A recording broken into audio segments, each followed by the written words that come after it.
قال له صاحبه وهو يحاوره أكفرت بالذي خلقك من تراب ثم من نطفة ثم سواك رجلا لكن هو الله ربي ولا أشرك بربي أحدا.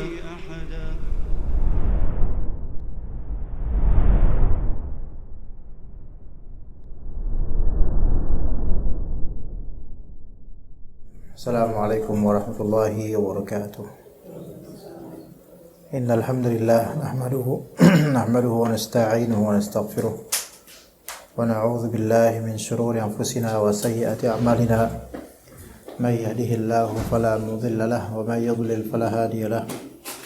Asyhadu an la ilaha illallah wahdahu la syarika lahu wa asyhadu anna Muhammadan 'abduhu wa rasuluhu la nabiyya ba'dahu. يا أيها الذين آمنوا اتقوا الله حق تقاته ولا تموتن إلا وأنتم مسلمون. يا أيها الناس اتقوا ربكم الذي خلقكم من نفس واحدة وخلق منها زوجها وبث منهما رجالا كثيرا ونساء واتقوا الله الذي تساءلون به والأرحام إن الله كان عليكم رقيبا.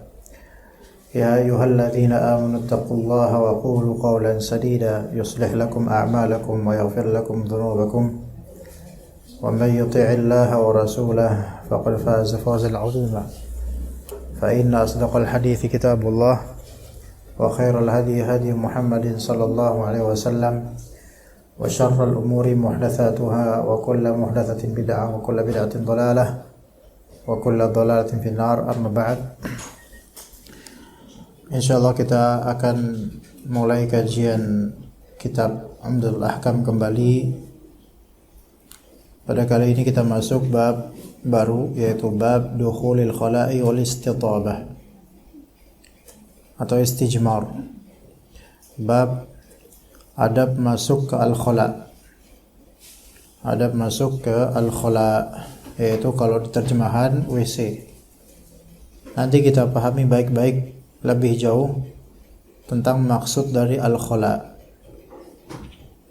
Ya, dukhul al-khala wal istitabah. Al-istitabah yaitu al-istinja. Di sini lebih tepatnya mungkin istinja ya, bukan istijmar. Tapi istijmar itu lebih khusus. Apa bedanya istinja dengan istijmar? Bedanya istinja dengan istijmar. Istijmar termasuk bagian dari istinja. Kalau istijmar itu artinya cebok dengan selain air, seperti batu, tisu, kertas dan semisalnya, itu istijmar namanya. Kalau istinja atau istitabah itu lebih umum ya, karena istijmar itu termasuk bagian dari istitabah atau istinja. Biasanya istinja itu dimutlakkan maknanya untuk cebok dengan air. Itu namanya istinja. Udah istinja belum? Itu artinya udah cebok belum? Dan orang memahami udah cebok dengan air. Gitu. Adapun istijmar ini dengan benda selain air. Ya, begitu ya. Jadi cebok dengan benda selain air yang memang menghilangkan najis itu secara global. Itu namanya istijmar. Istijmar berangkat dari lafal taman ist dan juga jumrah. Makanya lempar jumrah itu kan lempar kerikil batu. Kayak istijmar gitu. Ya. Faham gak umahat? Umahat ada berapa umahat? Seperti kayak nggak ada nyawa di sana, kayak nggak ada manusia di sana. Insya Allah bakal ada yang datang lagi nggak berhalangan. Oh, apa penyebabnya kok beberapa berhalangan?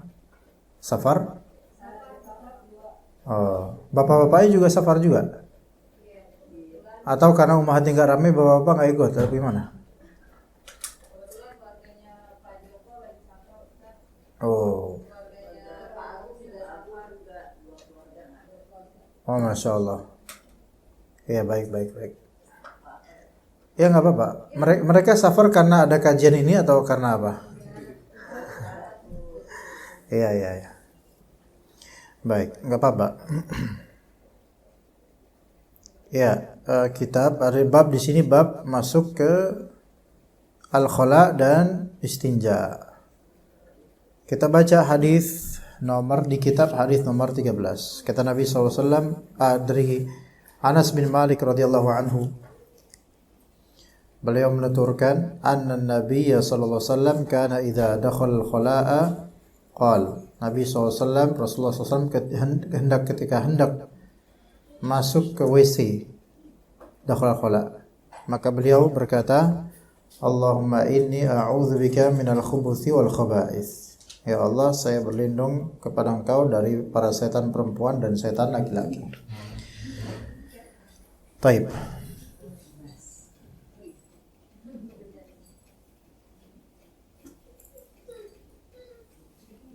Lah, antum bukannya keluarga Pak Joko? Pak Joko yang mana? Sama siapa? Antum ditinggal. Sabar ya. Kadang-kadang orang tua kayak gitu, tenang aja. Baik, dari Anas bin Malik radhiyallahu anhu, Nabi SAW kana idza dakhala al-khala. Nabi SAW kalau dia dakhala al-khala, dakhala itu masuk. Dan makna masuk di sini yaitu hendak masuk. Hendak masuk apa al-khala? Maka dia membaca Allahumma inni a'udzubika minal khubuthi wal khaba'ith. Mari kita pahami hadis ini sepaham-pahamnya dari lafal al-khala. Ya, pahami baik-baik makna dari al-khala. Al-khala itu maknanya al-makan al-khali. Apa itu al-makan al-khali? Dari segi bahasa, al-makan al-khali artinya empty place. Makin bingung, yaitu tempat kosong. Itu asli makna al-khali, makan khali. Ya. Tempat yang khali, kosong dari orang, gitu loh. Ya. Makanya rumah kosong itu al-bait al-khali. Nah, kayak di seberang tuh rumah kosong itu al-bait al-khali. Ya. Ya. Ada film namanya apa tuh? Bangku kosong. Ya, berarti apa? Al-kursi al-khali. Nah, itu. Kosong. Itu asal makna al-khala ya, tempat kosong. Tapi maksud di sini secara syar'i yaitu tempat yang ditujukan atau dipersiapkan untuk menunaikan hajat. Tempat yang ditujukan atau dipersiapkan untuk menunaikan hajat. Oke? Tempat yang dituju oleh orang-orang atau dipersiapkan untuk menunaikan hajat. Dan al-khala ini tidak mesti tertutup. Boleh jadi tempat terbuka namun sepi dan biasa dipakai buat menunaikan hajat. Ini khala. Nah, kalau zaman sekarang tertutup rata-rata, yang biasa disebut kamar mandi atau WC dan semisalnya. Ini termasuk al-khala. Nah, berangkat dari definisi al-khala ini, kalau di zaman dahulu, di zaman Nabi SAW, al-khala itu ya tempat yang kosong, nggak ada orang. Itu biasa di sahra, di padang pasir, terutama di bagian yang munkhafid, yaitu yang merendah, sehingga nggak kelihatan sama penduduk. Dan di situ menunaikan hajat di tempat padang pasir yang agak rendah, itu namanya al-khala. Nah, jadi al-khala ini lebih umum daripada yang kita sebut WC, bangunan dan semisalnya. Oke? Bisa dipahami nggak Bu? Di rumah ini ada kamar mandi, itu al-khala. Itu jelas ya, WC kamar mandi. Nah sekarang di desa-desa di atas balong itu ada al-khala juga. Karena dipersiapkan untuk tafakur ya. Merenung. Nah itu al-khala juga tuh. Dipersiapkan untuk menunaikan hajat. Berarti ke situ, masuk situ, WC terapung, itu juga baca doa ini. Karena itu termasuk al-khala. Ya. Sekarang di beberapa terminal di ujung-ujungnya, pojok-pojoknya itu kadang-kadang di tembok-temboknya itu ada lukisan bekas air kencing mereka gitu. Dan bau, banyak lalat, bau pesing. Biasa sopir-sopir kencing di situ. Apakah itu termasuk al-khala? Gimana, Dimas? Ini Dimas atau Bagus atau Pak Joko? Dimas, gimana Dimas? Pernah lihat gak hal kayak gitu Dimas? Enggak pernah? Masya Allah, berarti anak doang berarti yang pernah. Enggak pernah ke terminal ya Dimas ya? Nah di pojokan terminal kadang ada tembok pojokan tuh. Biasa sopir-sopir pipis di situ. Ya mungkin WC jauh kali. Apakah itu termasuk al-khala? Itu termasuk al-khala karena biasanya pada pipis di situ. Makanya banyak setannya. Itu. Maka kalau misalnya masuk ke tempat-tempat seperti itu, walaupun halo tes, walaupun tidak bermaksud untuk menunaikan hajat, tes, ya, cuman masuk doang, ya, walaupun cuman pengen nyuci baju, pengen apa, itu dianjurkan apa? Baca doa. Allahumma inni a'udzubika minal khubuthi wal khuba'ith. Paham gak Bu?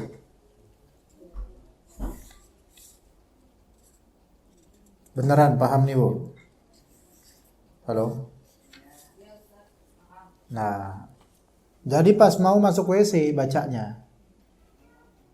Karena tempat itu banyak al-khubuth dan al-khuba'ith. Ya Allah, saya berlindung kepada Engkau daripada al-khubuth, yaitu setan perempuan, al-khuba'ith, setan laki-laki, yang mana mereka itu bermarkas di tempat-tempat kayak gitu. Jadi kalau nanti ada balong, empang, dan ada WC terapung, itu banyak setannya. Jadi kalau mau live streaming, situ aja nyari setan. Banyak orang nyari live streaming itu jauh, rumah kosong, padahal di WC sendiri itu banyak setan. Tapi setan-setan yang di situ biasanya bukan setan-setan yang mau menampakkan diri. Karena levelnya dia level WC, ya gitu. Nah, itu doa masuk WC atau doa ya masuk kamar mandi dan semisalnya. Nah, kalau ghufranak, ya Allah saya minta ampun, itu arti ghufranak. Itu doa apa? Doa keluar WC atau doa setelah menunaikan hajat? Ayolah. Doa setelah menunaikan hajat. Maka kalau ibu ke WC, ke WC ngapain? Cuci tangan doang, baca Allahumma inni a'udzubika minal khubuthi wal khaba'ith sebelum masuk WC. Keluar dari WC baca ghufran enggak?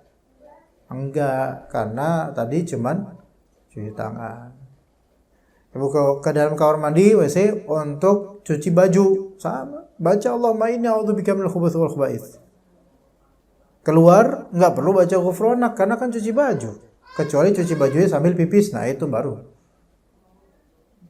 Ya begitu memang. Kalau nggak percaya udah, pokoknya gitu. Udah saya bilangin loh pokoknya. Apa Bu? Kalau keluar? Ya kalau keluar ya alhamdulillah jangan lama-lama di situ. Nggak usah baca apa-apa kalau keluar. Karena ghufranak di sini adalah doa setelah menunaikan hajat, tapi karena di dalam WC bacanya di luar WC aja setelah keluar. Itu pahami baik-baik. Kalau misalnya ke dalam WC main petak umpet sama anak-anak, misalnya dia ngumpetnya di WC, ya baca juga Allah main, karena kan ibrohnya masuk WC. Nah, keluar WC itu ngapain keluar WC? Kalau memang keluar WC habis cuci baju, cuci tangan, cuci muka, maka dia nggak perlu ghufranak. Sama seperti doa setelah wudu. Allahumma ja'alni minat tawwabin, asyhadu an la ilaha illallah wa asyhadu anna Muhammadan abduhu wa rasuluh. Allahumma ja'alni minat tawwabin wa ja'alni minal mutatahhirin. Itu doa setelah apa? Doa setelah wudu. Begitu. Bukan doa setelah keluar dari WC. Ya enggak? Begitu. Baik. Sampai sekarang paham insyaallah. Nah, Allahumma inni a'udzubika minal khubuthi wal khaba'ith, ini menjadi dalil bahwasanya setan dari kalangan jin itu ada yang cowok, ada yang cewek. Bagaimana kita mengetahui itu setan cowok, itu setan cewek? Enggak penting. Iya. Tapi dia kuntilanak loh. Lebih siapa tahu? Laki-laki kita nggak tahu kan pura-pura jadi cewek. Lah manusia aja ada yang pura-pura kok jadi cewek. Nikah lagi, ya. Apalagi setannya, gitu kan? Kita itu nggak bisa memastikan kalau ketemu jin itu cewek atau cowok, itu gaib bagi kita walaupun dia kelihatannya cowok atau kelihatannya cewek, gaib. Ya, karena setan itu suka pura-pura. Gitu. Nah, Allahumma inni a'udzubika minal khubuthi wal khaba'ith. Ya Allah, saya berlindung kepada Engkau dari al-khubuth dan khaba'ith. Ini menunjukkan bahwasanya yang bisa menangkal godaan setan itu cuma Allah. Kita hanya ikhtiar berdoa dan membaca wirid. Kecuali kalau jin itu bertasyakul menjadi makhluk konkret di alam dunia manusia, maka ya bisa kita pegang, bisa kita ikat kalau memang berkesempatan. Gitu. Kalau memang dia belum balik ke alamnya, belum ngilang. Itu bisa. Tapi kalau dia masih di alamnya, masih gaib dari kita, ya maka nggak mungkin kita bisa melakukan apapun kecuali mungkin dengan sugesti atau dengan minta sama Allah. Sekitar sebulanan lalu saya meruqyah seorang manusia, ya. Dia tiba-tiba tergeletak di malam hari di kamar dan berbusa mulutnya. Bukan karena menegak racun, tapi karena kesurupan. Ya, dalam proses ruqyah itu saya minta kepada Allah Azza wa Jalla, ya Allah tolong berikan ikatan di kakinya. Gitu, supaya dia kaku, ya. Saya minta sama Allah kayak gitu. Ya udah, itu kan gaib ya, saya nggak bisa tahu, nggak kelihatan ikatan atau apa. Tapi ternyata setelah sadar, orang tersebut juga mengisahkan bahwasanya ketika saya bilang, ya Allah berikanlah ikatan di kaki setan ini, itu seketika tiba-tiba kakinya itu terikat dan seperti ada semacam kawat atau apa tuh yang benar-benar mengikat kakinya, dan itu dirasakan betul-betul oleh si klien saya ini, gitu loh. Dirasakan betul-betul dan seperti kelihatan gitu, emang ada ikatan tiba-tiba. Padahal saya cuma minta sama Allah. Ya bukan cuma ya, itu minta namanya sesuatu yang baik gitu kan. Tapi ternyata benar terasa gitu, dan betul-betul kebayang memang ada ikatan di situ kata si manusia ini gitu. Ya bukan kata jinnya. Dan memang ketika itu laganya dia setelah saya berdoa gitu, itu kakinya nggak leluasa untuk melakukan hal, nggak leluasa gitu. Dan hal ini diantara satu sampel dari banyaknya sampel yang pernah wallahu alam saya lakukan dalam ruqyah. Ya minta sama Allah begini begitu, ternyata sepertinya Allah kasih gitu. Tapi saya nggak bisa melihat karena itu gaib bagi kita. Iya, jadi kalau kita minta sama Allah sesuatu maka bisa. Ya minta semoga jin ini diikat, atau ya Allah berikanlah rasa panas untuk jin ini, bisa. Allah Azza wa Jalla Maha Kuasa dan mudah bagi Allah. Dan kadang-kadang bisa dengan sugesti. Tidak minta sama Allah tapi dengan sugesti. Dan jin itu kemudian merasakan sugesti kita. Maka ini ada besar kemungkinan bukan dari Allah melainkan dari jin lain atau syaitan lain. Gitu. Dan ini kadang-kadang beberapa ruqyah yang mengandalkan dirinya bukan minta sama Allah, mengandalkan sugestinya, itu melakukan hal itu. Ya. Saya bikin kamu kebakar. Kebakar dia di alamnya. Itu bisa ada jin lain yang berkontribusi karena pakai sugesti kita dan ego kita, atau jin itu pura-pura kebakar. Gitu. Ya, jadi begitu. Tapi hal-hal seperti ini kalau bisa jangan sering-sering. Ya, saya minta sama Allah ikat kamu gitu. Saya minta sama itu jangan sering-sering. Ya. Karena yang terpenting adalah setan itu apa? Hilang atau pergi, bukan keikat, bukan apa. Taib. Al-khubuth wal khaba'ith.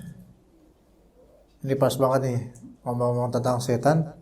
Ya, tadi saya sempat kunjungi sebentar rumah seberang, pengen lihat-lihat. Wah, bersih juga ini, Masya Allah. Iya. Gitu. Apa perlu kita panggil mereka untuk mungkin hadir di majelis ini, insyaallah supaya dapat hidayah? Perlu atau enggak? Hah? Takutnya ntar malam terjadi sesuatu ya. Baik. Kenapa setan perempuan, setan laki-laki suka di tempat kayak gitu? Pertama karena itu tempat banyak adanya najis. Lebih buruk lagi jika memang nggak pernah dibersihkan.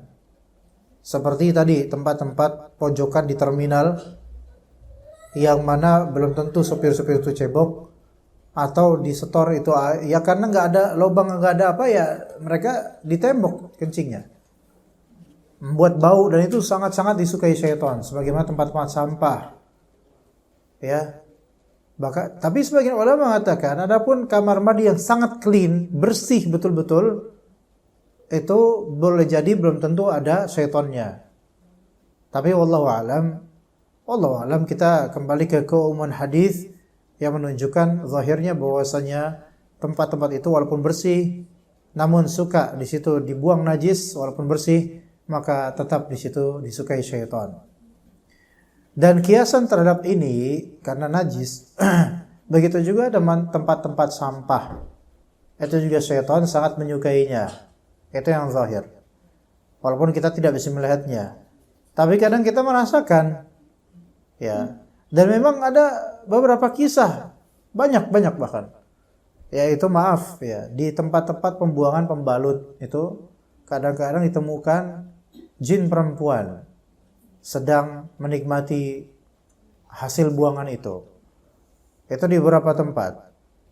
Ya, di rumah sakit, di beberapa tempat seperti kampus, yang mana di tempat itu tempat sampah, dan kadang-kadang ada buangan-buangan pembalut yang di situ ada darah-darah kotor sebagian perempuan. Ya, itu ada apa Dimas?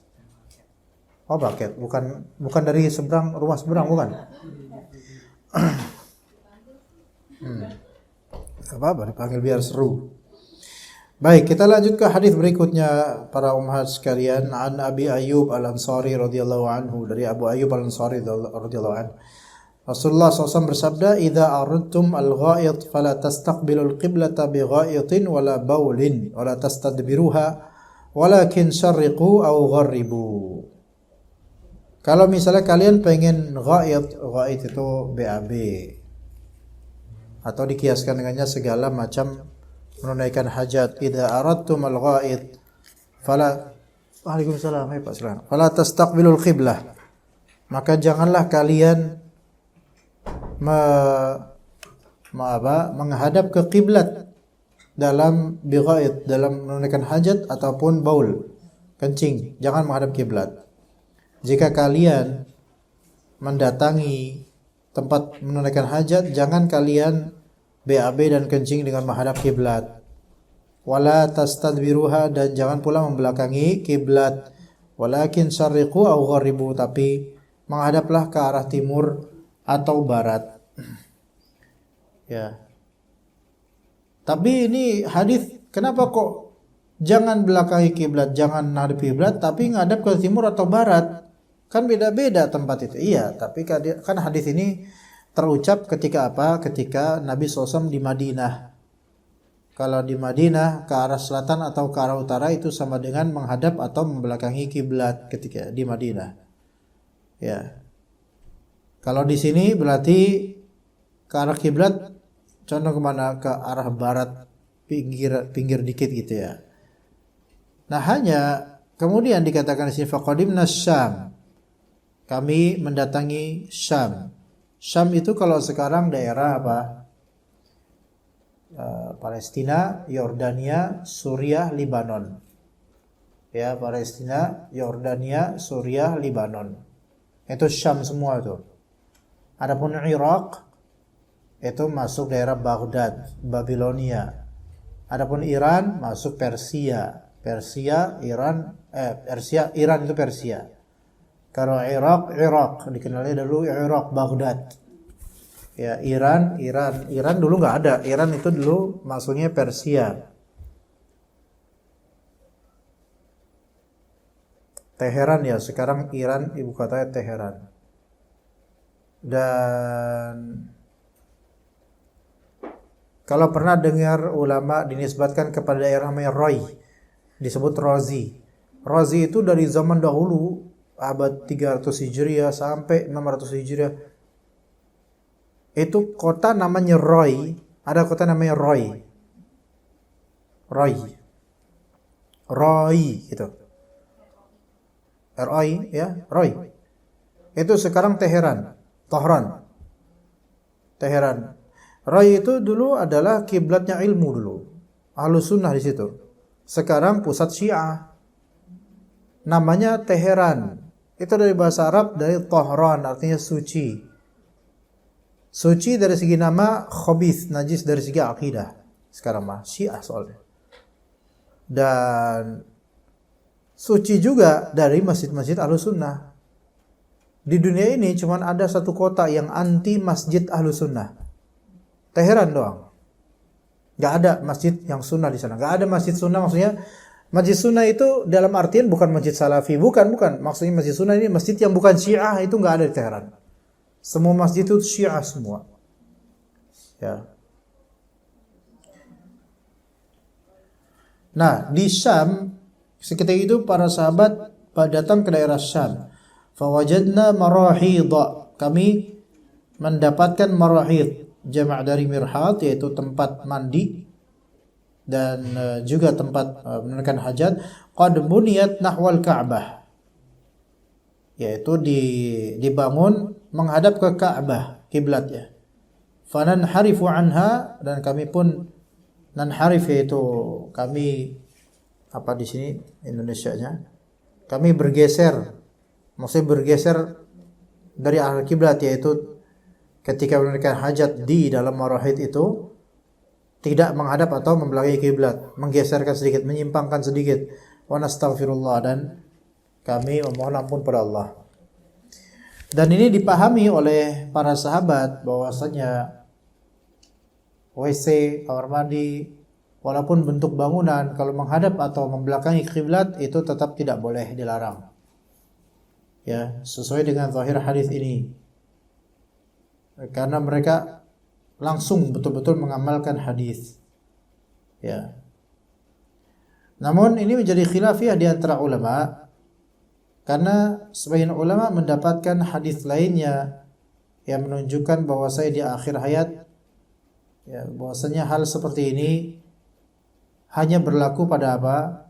Pada non bangunan, pada kamar mandi yang non bangunan. Ya, adapun yang bangunan dibangun beratap, maka tidak masalah.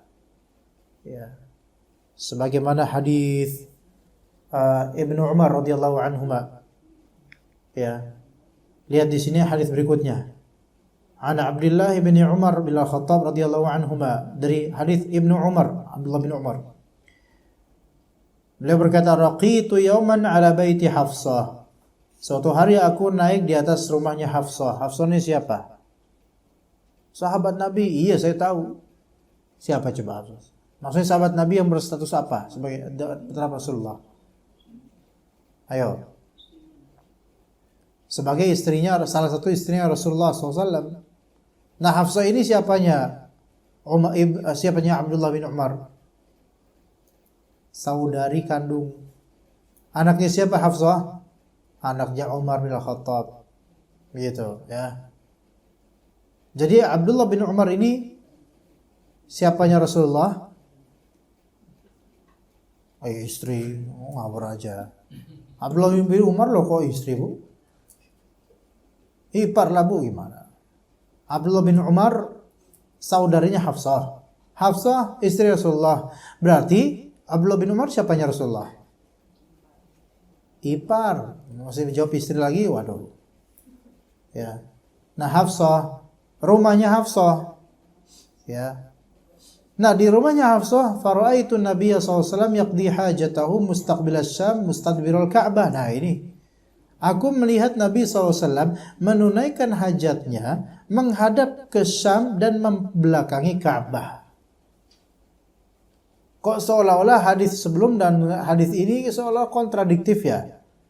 Rasulullah melarang tapi kok beliau melakukan, gitu loh. Maka di sini para ulama menjamak dan mengkompromikan hadis ini. Dan ini hadis yang terakhir ini adalah dianggap sebagai hadis-hadis lain, lebih akhir, sehingga inilah hukum yang lebih dipandang, dianggap. Adapun larangan Nabi dipandang bahwasanya larangan itu berlaku untuk kamar mandi atau untuk area menunaikan hajat yang terbuka, outdoor, gitu. Seperti apa yang outdoor itu? Anggaplah WC terapung di Balong. Karena itu nodor kayak itulah. Iya. Apa nodor? Ya nggak ada pintunya. Dan juga ngedongak sedikit udah langit. Ya orang lewat aja dah. Ya orang lewat aja dah. Ya gitu kan. Ya nggak enak gitu kan. Nah ini termasuk nodor. Bukan indoor, juga dibilang indoor. Yang nodor ya dibilang outdoor, ya nggak ada pintunya.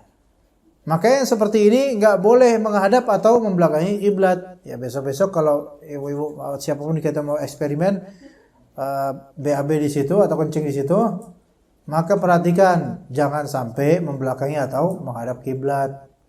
Kalau misalnya kamar mandi di rumah ini yang rumahan, berarti kan ada pintu, ada atap. Maka ini masuk seperti, atau bahkan atapnya mungkin nggak ada, misalnya kayak rumah Hafsah, atapnya nggak ada, jadi Abdullah bin Umar bisa ngelihat tuh ada Rasulullah ini, ada kakak iparnya gitu, ya, lagi menunaikan hajat. Maka kalau misalnya berbentuk bangunan yang fix bangunan sehingga nggak kelihatan samping-sampingan, maka ini apa? Dihukumi boleh menghadap atau membelakangi kiblat. Begitu hukumnya. Ya. Coba kalau di sini kamar mandinya menghadap atau membelakangi kiblat, Bu? Dicek deh. Kiblat mana sini kiblat? Sana. Terus kamar mandinya menghadap sana enggak? Oke, ya udah, enggak apa-apa, enggak masalah. Ya, nyamping kok ya, enggak masalah. Mungkin dulu ketika membangun juga memperhatikan hadis ini ya, Masya Allah. Ya, berikutnya itu jelas ya insyaallah ya. Kalau tadi nanti kalau misalnya ada orang kebelet pipis, ya kemudian dia pipis di pinggir jalan, maka perlu melihat kiblat kemana gitu loh. Iya, kalau perlu nanya orang yang lewat, mas, kiblat mana mas? Mau sholat Pak? Bukan, mau pipis. Nah, yang mengamalkan hadis ini larangan, la tastaqbiluha wa la tastadbiruha. Jangan menghadap kiblat, jangan membelakangi kiblat, karena dia bakal pipis di dekat pohon. Ya. Jadi perlu tahu, kalau bisa lihat dari mataharinya. Kalau ada sekarang ada kompas di HP, dia lihat tuh kompas kiblat di mana. Maka jangan menghadap dan jangan membelakangi kiblat. Ya, jadi hadis ini masih bisa kita amalkan, berlaku. Baik, kemudian hadis berikutnya.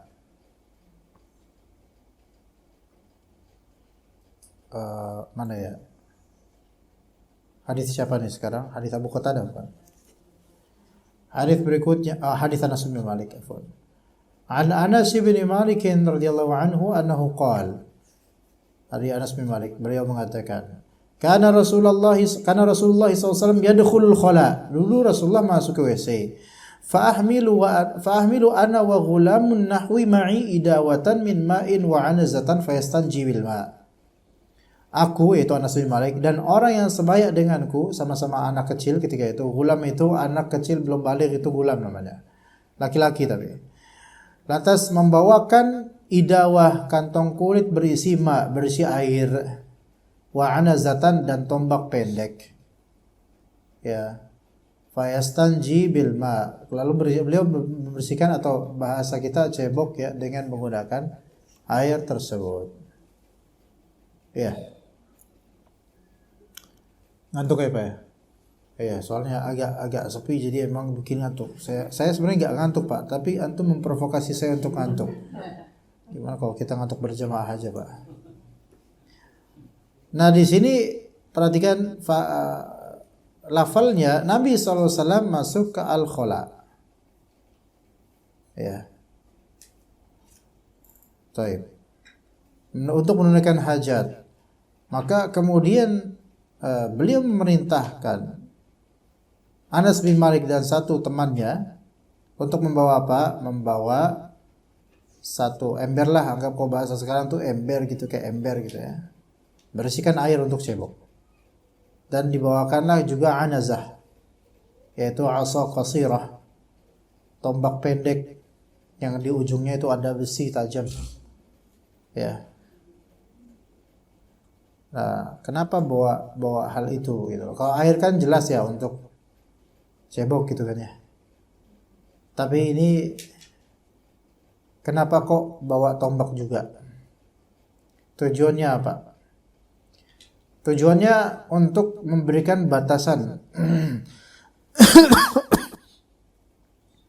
Ya. Tombak ini untuk batasan. Bahwasanya di sini sampai ini kalian jangan melewatinya gitu loh. Kalian jangan melewati batasan ini. Tombak ini jangan kalian lewati karena nanti di balik itu saya mau menunaikan hajat. Apakah memang? Jadi begini, boleh ya, dan hadis Hudzaifah bin Al-Yaman juga begitu. Ketika di Subatatu qaumin fil Madinah, yaitu di suatu tempat pembuangan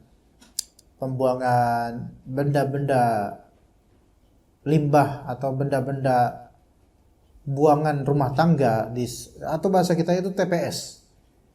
Bukan tempat pemungutan suara, bukan, tapi tempat pembuangan sampah. Ya. Nah, itu di tempat pembuangan sampah Madinah, Rasulullah dengan Hudzaifah bin Al-Yaman pernah jalan-jalan, kemudian jalan kaki di situ, kemudian Rasulullah pengen menunaikan hajat, pengen pipis. Maka beliau pun pipis dan Hudzaifah bin Al-Yaman itu pun berdiri membelakangi Rasulullah untuk menutupi beliau. Itu loh maksudnya. Faham gak ibu-ibu? Ikhwan faham gak antum?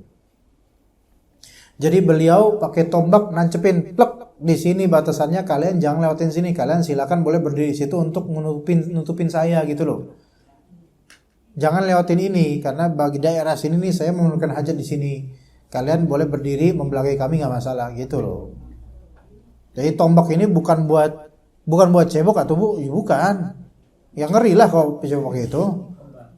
Iya, buat membatasin. Jadi jangan, kalau nggak saya jelasin mungkin mikirnya Ustadz itu tembok lagi apa? Tombak itu buat cebok Ustadz. Ya salah. Ya serem lah kalau kayak gitu. Jadi bukan buat cebok itu. Yang buat cebok apa? Air, karena udah ada air buat apa yang itu ya? Begitu. Nah, di sini ada faedah. Ada bolehnya kita untuk menyuruh pembantu. Ya, boleh. Menyuruh pembantu baik yang disewa atau dia budak. Jadi ghulam itu kan, ghulam dalam bahasa Arab. Kalau di Indonesia kan bisa artinya budak versi Sunda, bisa artinya budak versi Indonesia. Beda loh, budak Sunda dengan budak Indonesia.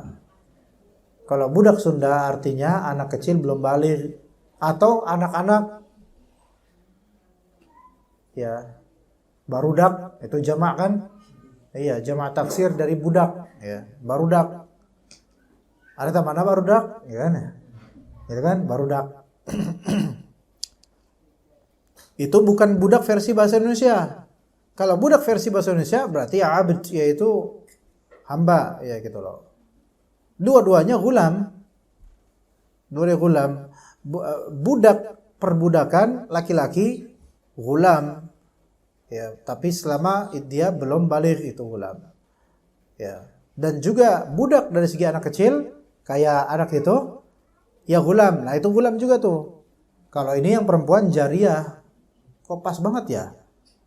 Datang yang laki-laki, hadir yang perempuan. Ini saya ajarkan. Yang laki-laki itu gulam, yang perempuan namanya jariyah. Ya begitu.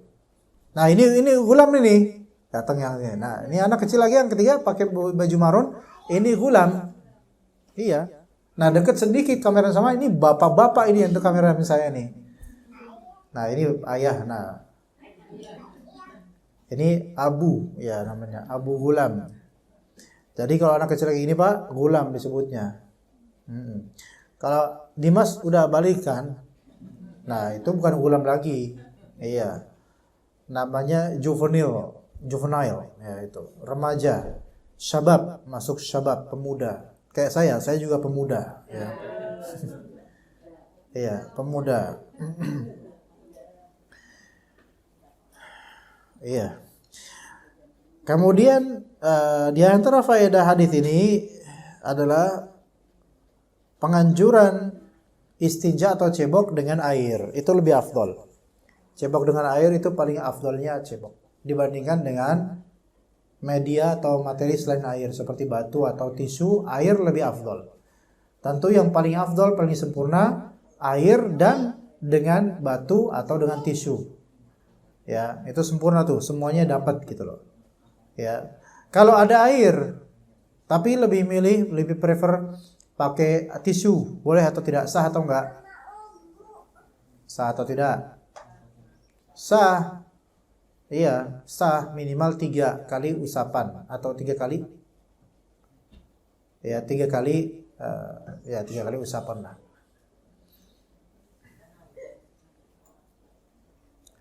Ya. Jadi boleh. Ada air tapi lebih milih tisu, boleh. Ada air tapi lebih milih batu, boleh juga.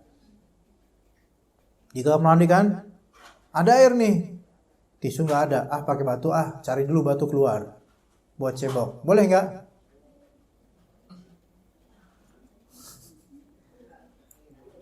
Di kamar mandi nih, air 1 bak, pakai batu pakai celana keluar dulu, cari batu, boleh nggak? Ya boleh sih, cuman kan gimana gitu ya. Atau boleh request sama orang, ya barudak ambilkan aing batu gitu loh. Apa dong, abdi ya. Saya minta batu, tolong bawakan batu, ya kan? Boleh. Minimal 3 batu gitu. Atau 1 batu gede tapi di 3 sisi. Nah, itu minimal. Gitu. Ya. Ada air ada, roll tisu ada juga lengkap, tapi tetap minta batu. Nah, ini baru agak nih, rada-rada nih ya. Ini ngadi-ngadi namanya kalau bahasa sekarang. Ya. Taib. Boleh enggak istinja dengan selain batu seperti kertas? Boleh selama kertas tersebut bukan yang dibutuhkan. Ya. Kalau baru beli buku Sinar Dunia kosong buat anak, kemudian dipakai buat istinja, ini mubadzir namanya. Tapi bagaimana dengan makanan? Ini nggak boleh, apalagi dengan roti nggak boleh. Karena itu muhtaram. Dengan benda-benda yang muhtaram tidak boleh. Apa muhtaram? Yang dihormati dan dimanfaatkan. Benda-benda yang dihormati tidak boleh dipakai untuk istinja, taplak meja, nggak boleh. Karena ini dihormati. Diadakan taplak meja kan untuk menghormati tamu. Masa dipakai buat istinja gitu kan. Gitu. Karpet permadani, sejadah nggak boleh buat istinja karena dia muhtaram. Tapi kalau dipakai pun sah nggak istinjanya? Sah, karena yang terpenting hilang najisnya gitu. Paham ya ibu-ibu ya? Oke. Pakai tanduk binatang boleh nggak? Tulang binatang boleh nggak? Nggak boleh. Karena ada larangan dalam hadis Nabi SAW, nggak boleh pakai tulang. Dikatakan karena itu makanannya jin. Tanduk itu termasuk tulang nggak? Termasuk tulang. Berarti nggak boleh pakai tanduk binatang ya. Gimana kalau tanduknya binatangnya masih hidup? Tanduk kebo. Nah ini ngadi-ngadi lagi ya kan. Baik, lanjut. Kita ke hadis Abu Qatadah. An Abi Qatadah Al-Harith bin Rib'i Al-Ansari radhiyallahu anhu. Jadi di sini hadisnya Abu Qatadah. Nah, Abu Qatadah ini nama aslinya Al-Harith ya. Kalau Qatadah doang itu bukan sahabat Nabi, itu Qatadah doang itu adalah seorang salaf yaitu tabi'i. Tapi kalau Abu Qatadah ini sahabat. Ya. Dan asli nama Abu Qatadah itu Al-Harith gitu. Al-Harith bin Rib'i Al-Ansari anna Nabi sallallahu alaihi wasallam qala, Nabi sallallahu alaihi wasallam bersabda, la yumsikanna ahadukum dzakarahu bi yaminihi wa huwa yabul wa la yatamassah minal khala'i bi yaminihi wa la yatanafas fil ina. Jangan sekali-kali seorang dari kalian ahadukum dzakarahu biyaminihi wa huwa yabul. Jangan sekali-kali seorang dari kalian menyentuh kemaluannya, zakarnya laki-laki dengan tangan kanannya dalam keadaan dia pipis. Jadi laki-laki ketika pipis memegangnya itu dengan tangan kiri ketika pipis. Ya. Ketika pipis. Taib. Ketika pipis. Dan ketika cebok untuk pipis, dari pipis, cebok dari pipis, ceboknya juga dengan tangan kiri. Ya. Kalau memang harus memegangnya dengan tangan kanan dan ceboknya dengan tangan kiri. Memegang tangan kanan karena hajat, ya, maka boleh kalau memang itu. Tapi ketika pipis, pegang dengan tangan kiri. Ketika cebok dengan tangan kiri. Kalau emang ketika cebok membutuhkan untuk memegang zakarnya, maka dengan tangan kanan megangnya, ceboknya dengan tangan kiri. Istinja itu harus dengan tangan kiri, nggak boleh pakai tangan kanan. Begitu juga dengan perempuan, dengan tangan kiri. Begitu juga dengan cebok dari BAB dengan tangan kiri, tidak boleh dengan tangan kanan. Kemudian dikatakan di sini oleh Nabi SAW, wa la yatamassah minal khala'i biyaminih, yaitu jangan boleh cebok dari buang air dengan tangan kanannya, jangan. Harus dengan tangan kiri. Wala yatanafas fil ina, wala yatanafas. Jangan pula mengambil nafas fil ina, di dalam wadah. Kalau misalnya tempat minum yang dia minum darinya itu melazimkan masuknya hidung ke dalamnya, maka nggak boleh sambil nafas minumnya. Itu maksudnya. Paham nggak ibu-ibu? Kita ini kan ada aqua gelas nih, fit nih. Itu cara minumnya gimana coba sob? Pakai sedotan. Maka itu berarti bukan fil ina. Ngerti nggak bu? Jadi boleh sambil nafas pas minum aqua gelas. Gimana? Ibu-ibu paham bu? Pakai sedotan? Kalau nggak pakai sedotan, misalnya sedotannya merobek permukaan atas aqua gelas. Dirobek semuanya, jadilah seperti gelas. Terus ibu minum dan hidung masuk ke dalam gelas. Boleh nggak nafas ketika itu? Tidak boleh. Bisa dibedakan? Nah kalau gelas kaca beling kayak gini kan lebar tuh. Mulut gelasnya tuh bulatannya lebar. Ya kalau minum kan berarti kan harus masuk itu hidung tuh. Ini kalau nafas namanya tanafas fil ida, ini nggak boleh oleh Rasulullah SAW. Nah ada aqua nanggung atau Sprite, botol Sprite, langsung dari mulut botolnya langsung, ya. Itu bernafas boleh nggak ketika minum itu? Boleh. Gimana bu? Bisa paham nggak bu? Nggak perlu diperagakan kan? Kalau diperagakan nih kameramen saya insya Allah mau nih meragain. Iya, memang kesian dari kameramen saya itu kesian ya. Udah berkorban, datang lebih awal, pulang paling terakhir, dibully di kajian, Allah musta'an. Kesian. Tapi pahalanya banyak ya, Masya Allah. Nah, kenapa kok nggak boleh bernafas ketika minum di wadah yang membuat hidung kita di dalam? Itu yang benar tuh. Jadi bukan mutlak ya, yang benar seperti itu hukumnya. Kenapa nggak boleh? Karena tata cara minum seperti itu kayak tata cara binatang dalam minum gitu.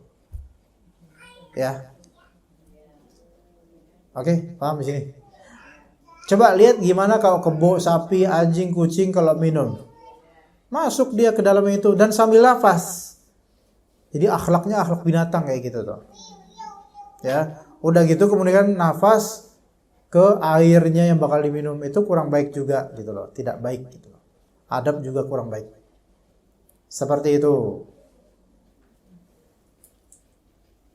Gimana kalau minumnya misalnya dia nguyup apa? Nguyup sayur asem. Diuyup pakai mangkok. Asik itu. Baru kemarin saya soalnya minum sayur asem enak banget, Masya Allah. Diuyup gitu. Gimana suaranya? Suaranya enak loh suaranya. Coba gimana sih beragain ini saya. Suaranya enak nih. Ini suara ini. Ya, bismillah.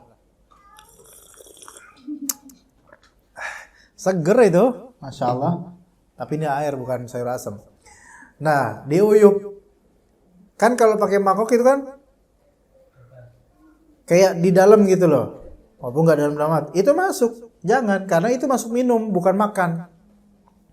Ya enggak? Kecuali kalau makan jagung itu makan, bukan minum. Tapi kalau nguyup air, nyeruput, nah itu minum. Gitu. Makan, sendok minum nggak apa-apa gitu, sambil napas nggak apa-apa, nggak napas juga nggak apa-apa. Kalau itu makan bukan dalam artian minum di dalam kalau itu Pak. Kalau pakai sendok kan minum nggak minum dalam, dia dikeluar gitu. Ya, jadi hidungnya nggak di dalam wadah gitu loh. Gitu ya. Kita lanjut Bu. Hadis berikutnya. Ini kira-kira mau selesai apa satu hadis lagi dong Bu? Selesaiin ya. Ada pertanyaan nggak kira-kira nanti Bu? Biar saya tahu bakal dipanjangin apa enggak nih penjelasannya. Kira-kira ibu-ibu bakal ada pertanyaan nggak Bu? Kalau nggak ada saya panjangin nih penjelasannya. Kalau ada pertanyaan saya pendekin penjelasannya. Atau kita bubarin aja sekalian selesai kajiannya. Gimana Bu? Betul, maksudnya lanjut ya. Cuman ibu-ibu nanti mau nanya nggak? Ada ya? Oh berarti saya panjangin penjelasannya. Belum ada? Nggak tahu urusannya apa? Ya udah. Ana Abdullah bin Abbas radhiyallahu anhuma, dari Abdullah bin Abbas radhiyallahu anhuma, beliau berkata, marran Nabi sallallahu alaihi wasallam biqabrain. Nabi sallallahu alaihi wasallam melewati dua buah kuburan di Madinah ini. Maka beliau berkata, innahuma la yu'adzaban. Dua orang penghuni kubur ini sedang disiksa. Nauzubillah min dzalik. Nauzubillah min adzabil qabr. Wa ma yu'adzabani fi kabir. Keduanya tidaklah disiksa lantaran perkara yang besar untuk ditinggalkan. Maksudnya perkara ini perkara besar dua-duanya, tetapi tidak dianggap besar, itu maknanya. Perkara ini dua-duanya bukan perkara yang dianggap besar oleh orang-orang, dianggap remeh. Atau bisa ditafsirkan, kedua perkara ini bukan perkara yang berat untuk ditinggalkan. Sebenarnya gampang kok ditinggalkan gitu loh. Maksudnya bisa dia kok mengamalkan itu mudah. Ya. Maka apa dosa mereka? Wa amma ahaduhuma fakana la yastatiru minal baul. Adapun salah satu dari mereka ini tidak bertabir ketika apa? Ketika pipis, kencing. Sedangkan yang kedua, wa amal akhar fakana yamshi bin namimah. Sedangkan yang kedua adalah orang yang suka mengadu domba. Fa akhadha jaridatan ratbatan. Maka beliau kemudian mengambil pelepah kurma dan semisalnya yang memang masih basah, fasyaqqaha nisfain, kemudian dibelah, dipotek jadi dua, fa gharaza fi kulli qabrin wahidah, beliau tancapkan di setiap dari kuburan itu masing-masing satu belahan. Para sahabat bertanya, "Ya Rasulullah, lima fa'alta hadza?" Buat apa ini ya Rasulullah? Maka beliau bilang, la'allahu yukhaffafu anhuma ma lam yaybasa. Semoga ini bisa meringankan siksaan yang menimpa kedua orang ini selama kedua belahan pelepah itu belum kering. Ini hadis kalau dijelaskan panjang bisa panjang, tapi kita pendekin. Pertama, Nabi SAW asalnya tidak mengetahui hal yang gaib, apalagi tentang alam kubur, tidak tahu beliau. Tapi ketika Allah Ta'ala beri wahyu, maka beliau tahu karena diberi wahyu, bukan karena memang Allah tampakkan selalu hal yang gaib, bukan. Jadi hadis ini tidak bisa menjadi landasan bagi siapapun seseorang untuk mengklaim dirinya mengetahui bagaimana keadaan fulan di kuburnya. Enggak bisa diklaim. Ya. Enggak bisa diklaim. Adapun kalau ada indikator seperti itu hanyalah persangkaan dan tidak bisa memastikan, kecuali mungkin orang kafir ya, kalau isinya orang kafir ya. Kalau isinya orang kafir ya tanpa digituin juga kita sudah ada dalil lain yang menunjukkan bahwa orang kafir dia azab di kuburnya. Ada burung yang bisa ngikutin tuh burung apa? Burung beo apa burung apa gitu. Kakatua misalnya lah. Ya. Itu suatu ketika ada orang barat muslim yang pengen melakukan eksperimen karena dia itu burung itu sangat peka terhadap atmosfer di sekitarnya. Ya, burung kakatua seperti itu, burung yang suka ikutin kalimat dan suara. Dibawalah dia ke kuburan orang-orang Nasrani. Ternyata ketika sudah mulai masuk gate atau masuk cemetery gate, yaitu gerbang pemakaman masuk, itu burung itu mendadak diam, bingung dan melihat-lihat ke bawah-bawah. Kemudian didekatkan pada salah satu kuburan Nasrani ada salibnya. Itu ketakutan burung itu, gelisah dan ketakutan. Ya, seperti terpengaruh dengan sensasi keadaan environment atau situasi di kuburan itu. Allahu a'lam. Apakah itu indikator dia melihat azab kubur? Boleh jadi ya. Karena dalam dalil lain menyebutkan bahwasanya suara orang yang terkena azab kubur itu bisa terdengar oleh makhluk manapun kecuali jin dan manusia. Ini yang disebut sebagai gaib nisbi, bukan gaib mutlak. Gaib nisbi adalah gaib sih gaib, tapi bagi sebagian gaib, bagi sebagian makhluk tidak gaib. Nah, itu gaib nisbi. Suara orang yang terkena azab kubur itu gaib bagi kita. Tapi bagi binatang-binatang tidak gaib. Walaupun binatang-binatang itu mungkin makan rumput kuburan, tapi kalau ada dalil menunjukkan mereka bisa mendengar, ya mereka bisa mendengar. Cuman kan mereka nggak ngerti itu apa. Antum tanya juga ke kambing yang rumput di kuburan, Bing, dengar gak? Boh, ya. Nggak tahu gitu, nggak ngerti itu apa. Tapi ya kedengaran bagi mereka, itu loh. Ya, begitu. Bagaimana kalau misalnya kita mendengar suara ratapan atau tangisan dari dalam kubur, atau jeritan tangisan anak bayi dalam kubur, beranak dalam kubur. Nah, itu bentar lagi filmnya terbit itu. Gimana? Antum percaya nggak? Atau ini suara syaitan? Suara syaitan. Supaya merusak akidah orang. Supaya kerasa angker. Gitu. Itu sama. Suara tangisan di kuburan, di dalam kuburan. Terus tangan keluar. Hal kayak gini itu semua setan. Nanti suatu saat kalau ibu-ibu lewat di kuburan terus ada tangan keluar, ambil. Itu pusaka itu. Iya, ambil, plek, tangan keluar, copot ya. Ya itu. Nah, gitu ya. Nah, kemudian dikatakan di sini yang pertama la yastatiru min baulihi, tidak menutup atau tidak apa bahasanya? Tidak bertabir ketika pipis. Artinya pipis itu menciprati celananya.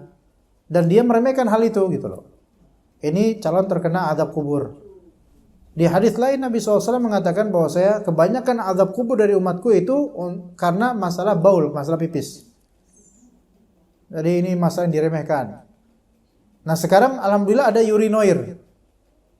Untuk laki-laki, kalau untuk perempuan nggak bisa. Nah sebagian urinoir itu tidak pakai penghalang. Ini kadang-kadang tetap berpotensi untuk menciprati celana tukang kencing, bukan celana orang yang mengencingi, celana orang pengencing. Nah ini juga harus diperhatikan laki-laki. Ya. Begitu. La yastatir min bauli. Yang kedua, yang kuburan satu lagi, dia azab penghuninya karena yamshi bin namimah, itu sering berjalan dengan adu domba. Nah, pengadu domba di mana-mana, terutama ya sebagian ibu-ibu, ada tuh beberapa ibu-ibu yang suka ngadu domba. Itu pasti suka kesana sini. Ya, orang kalau karakternya pengadu domba, itu pasti suka caplok sana, caplok sini, nemplok sana, nemplok sini, pasti gitu karakternya. Baik yang secara dunia maya di media sosial ataupun di dunia nyata, mesti suka ke tetangga ini, besok ngobrol tetangga ini, besok ke RT lain, dan seterusnya untuk ngadu domba. Atau yang di internet itu suka nelpon ini, nelpon itu untuk ngadu domba, chat ini, gibahin itu untuk ngadu domba. Nah itu bisa. Ya, jadi pengadu domba itu tidak diam, begitu. Kemudian Nabi SAW memberikan pelepah kurma yang masih basah. Apakah ini menunjukkan bolehnya kita membuat ada pohon atau tanaman di atas kuburan dengan sengaja kita tanam? Hukumnya apa? Hukumnya tidak boleh. Loh, ini Nabi melakukannya. Ini khusus Nabi karena beliau ada tujuan untuk meringankan azab di dalam kubur ini. Dan itu karena beliau diberitahu sama Allah. Kalau kita kan gak ada pemberitahuan dari Allah, maka tidak ada syariat ini berlaku untuk kita. Itu khusus Rasulullah. Makanya para sahabat lainnya gak pernah melakukan hal ini, karena itu cuma Rasulullah SAW yang bisa melakukannya. Begitu. Maka membangun pohon atau menanam pohon, baik pohon apa tuh yang dikubur apa ya? Belimbing. Kamboja, pohon Kamboja, kok belimbing enak itu. Kalau Kamboja sengaja ditanam di gundukan kuburannya, maka ini nggak boleh. Nggak boleh. Tapi kalau ditanamnya di area sekitar kuburan itu silakan.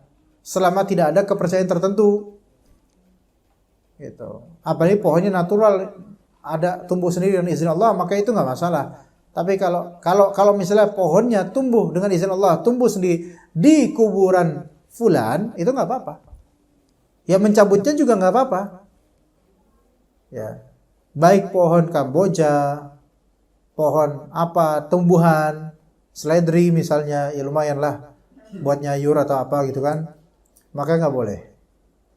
Bahkan sengaja ditumbuhi rumput sintetis atau rumput beneran, tapi sengaja ditumbuhin di situ nggak boleh. Biarkan apa adanya dia. Mau tumbuh rumput nggak apa-apa. Apa Bu? Ada pertanyaan? Apa Bu?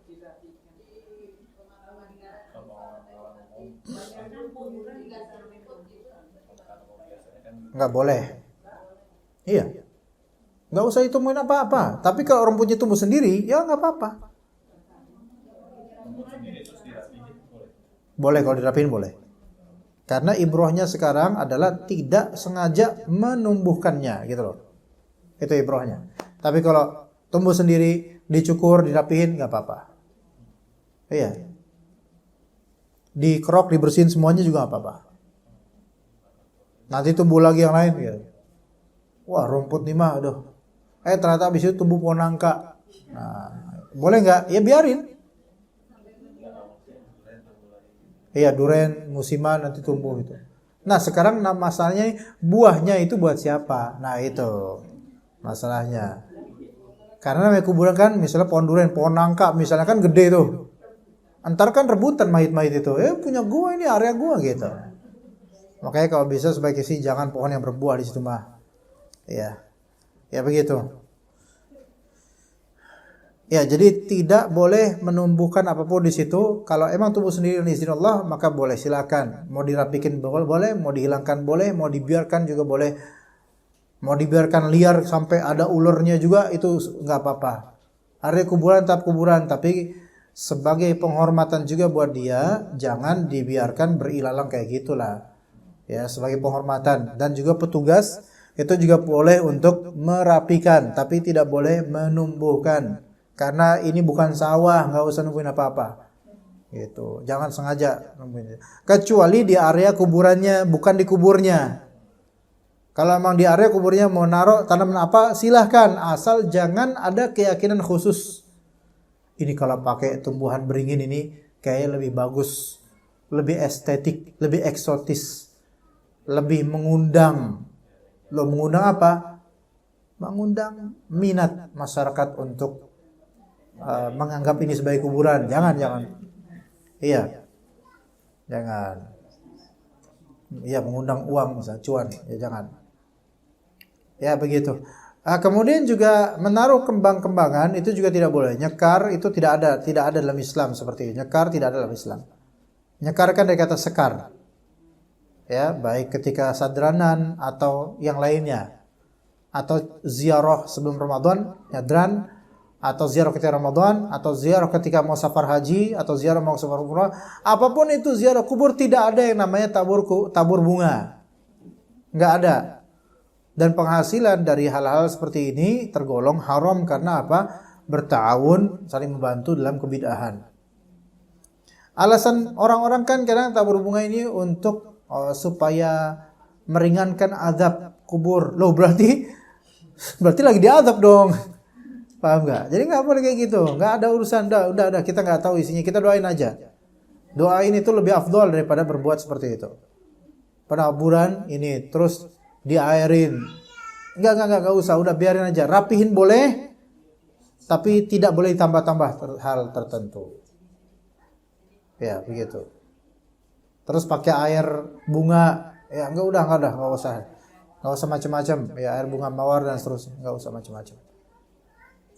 Ya, cukup seperti itu insya-Allah. Jika ada pertanyaan silakan ibu-ibu. Sebelumnya maaf nih Bu, apakah ada makanan atau enggak sebelumnya Pak? Biar saya prediksikan aja. Maksudnya selesai kapan gitu loh, biar saya tuh bisa mengukur waktu Bu. Ada, alhamdulillah. Karena emang itu yang saya tunggu-tunggu juga. Silakan ibu-ibu. Pak, ada pertanyaan? Ya. Di tembok, enggak. Di tembok jangan Bu. Tidak ditambah-tambah Bu. Cukup gundukan maksimal 1 jengkal. Jangan di atas itu. Jangan di tembok juga. Walaupun alasannya untuk merapikan. Mungkin ada sebagian fuqaha yang membolehkan kalau memang kuburan tersebut di tepi jurang. Atau mungkin mudah longsor. Misalnya. Tapi kalau memang di tepi jurang, pindahkan mayitnya, bukan di tembok. Pindahkan mayitnya ke tempat lain yang lebih aman. Kalau memang kuburan tersebut mudah untuk longsor, juga pindahkan ke tempat lain, gitu, ya. Seperti itu. Ibu tadi mau nanya Bu? Yang tadi? Ya silakan.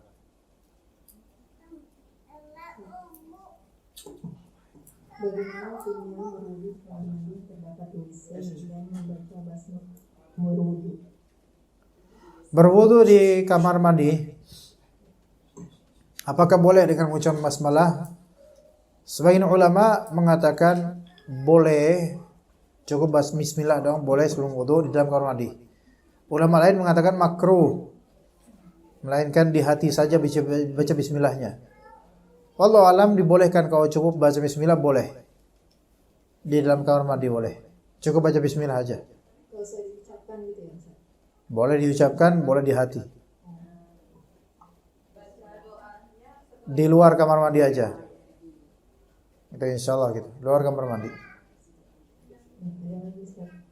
Ya. Assalamualaikum Ustaz. Apabila sudah selesai istinja dan wudu, kemudian sholat, namun ketika sholat keluar sesuatu cairan air, namun dicium tidak berbau kencing. Dia di mana? Keluar dari mana? Dari selokan apa dari mana? Dari kemaluannya. Dicium tidak berbau kencing. Apakah itu termasuk hadas yang bisa membatalkan? Habis wudu. Emang habis ngapain kok bisa keluar itu? Setelah selesai istinja dan wudu, kemudian itu bukan air kencing, bukan. Mungkin wadi dan itu najis dan dia ulang wudunya. batal gitu ya? Ya, segala cairan yang keluar dari kemaluan depan dan belakang hukumnya najis kecuali mani. Keluar mani maka itu hadas besar, harus mandi. Kalau keluar selain dari mani, apapun itu cairannya, baik darah, selain darah haid dan darah nifas, cairan atau darah istihadah, maka itu dihukumi najis dan wajib wudu lagi. Gitu. Ustaz, Silakan ibu-ibu kalau ada lagi, silakan. Assalamualaikum Ustaz. Waalaikumsalam warahmatullahi wabarakatuh. Saat kerabat terdekat kami dimakamkan, kami sudah memberitahu agar ritual tabur bunga. Tetapi pada saat kami Agar apa? Tabur bunga, Agar tidak melakukan itu. ya tidak melakukan. Ya. Tetapi pada saat kami meninggalkan makam, ada pihak keluarga yang menaburkan bunga di makam tersebut. Bagaimana hukumnya Ustaz? Ya nggak boleh. Berarti keluarga tersebut yang melakukan itu berkhianat terhadap wasiat dari mayit. Dia telah berkhianat terhadap wasiat dari mayit. Satu, dia berkhianat, mengkhianati wasiat. Satu, mengkhianati pesan dari mayit. Itu satu. Dan itu haram. Yang kedua, dia telah melakukan hal yang merupakan kebid'ahan dalam agama. Jadi double dosanya. Begitu. Apakah mayit tersebut akan mendapatkan azab atau dosa? Enggak, karena udah diwanti-wanti dari awal. Jadi enggak berefek apapun ke mayit tersebut. Maka orang yang melakukannya itu wajib bertaubat dan minta maaf kepada keluarga ahli warisnya karena tidak mengindahkan wasiat dari mayit. Begitu. Satu lagi Ustaz. Ayo. Bagaimana hukumnya berlama-lama di kamar mandi Ustaz? Berlama-lama itu tergantung kebutuhan. Asalnya berlama-lama di kamar mandi nggak boleh. Tapi kalau emang lama karena kebutuhan seperti nggak keluar ya, maka mau gimana gitu loh. Iya. Atau karena dia nyuci baju. Kalau berlama-lama di sini dia tafakur, ya jangan. Tafakur itu merenung, jangan di kamar mandi. Maka nggak boleh. Hukum asalnya berlama-lama di kamar mandi nggak boleh karena itu tempatnya setan. Begitu.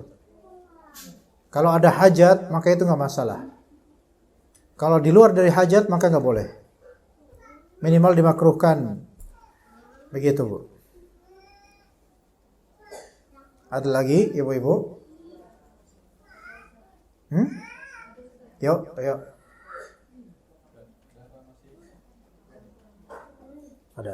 Ada. Mungkin speakernya belum nyampe.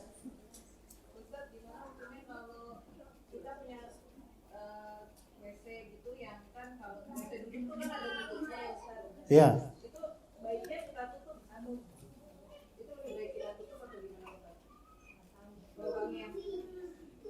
Oke.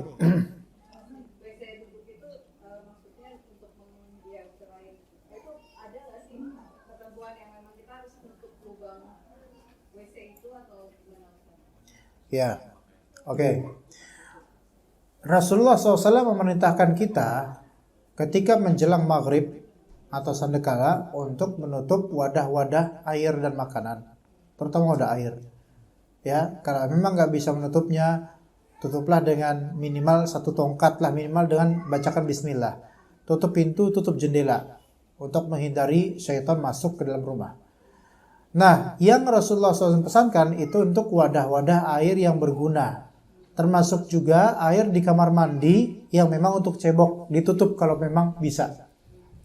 Tapi, wallahu a'lam, kalau untuk lubang WC, saya pikir enggak. Karena dia bukan air yang dimanfaatkan. Kayak ada yang masak ikan bandeng nih kayak ini. Udah hilang konsentrasi saya ini. Ya, jadi kalau lubang WC itu saya pikir wallahu alam tidak masuk anjuran untuk menutupinya. Di zaman Nabi tidak ada WC duduk. Jadi nggak ada kans, nggak ada kesempatan untuk menutupi seperti kita sekarang. Maka tidak berlaku hal ini. Tidak juga bisa dikiaskan dengan air-air yang bermanfaat. Sekarang siapa yang mau memanfaatkan air WC itu? Nggak ada. Dibiarin, kecuali kalau memang takut nanti ada ular keluar dari situ. Nah, itu beda hal. Itu nggak masuk ke dalam ilmu syar'i lagi. Itu Ya environment, lingkungan aja. Gitu Bu ya. Jadi nutup atau enggak itu terserah Ibu. Enggak ada ilmu syar'inya untuk itu. Wallahu a'lam. Ada lagi Bu?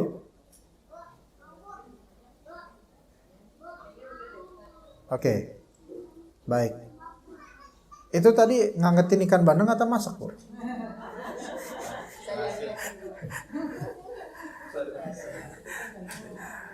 Saya rasa nggak gitu suaranya. Ya kita cukup sampai sini insyaallah. Jazakumullah khairan jazaa. Wassallallahu ala nabiyina Muhammad wa ala alihi wa sahbihi ajma'in. Subhanakallahumma bihamdika asyhadu an la ilaha illa anta astaghfiruka wa atubu ilaik. Wassalamualaikum warahmatullahi wabarakatuh.